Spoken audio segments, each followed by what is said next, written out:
ko. Sabi ko dito ka po mauga. Andin. Dito po. Nag-ano nga ako doon ng manok. Lampak ko nangyari sa paa. Nag-ayos ako nung manok na nagsasabong. Tapos hindi ko alam na yung kahoy may nakausli. Kaya nga dito basa mo.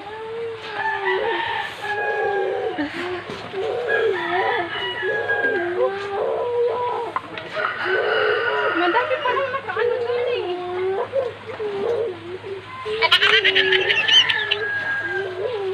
Madami pa lang nakaano doon. Nakaumo doon. Sandali nga lang po kasi hindi nga ako makahakbang. Sakit ng paa ko.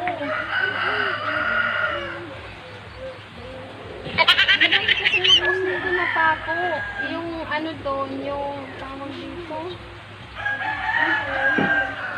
Yung mga kawayan nakausli. Nakakapon. Ayun, nakakapon. Ang kapon.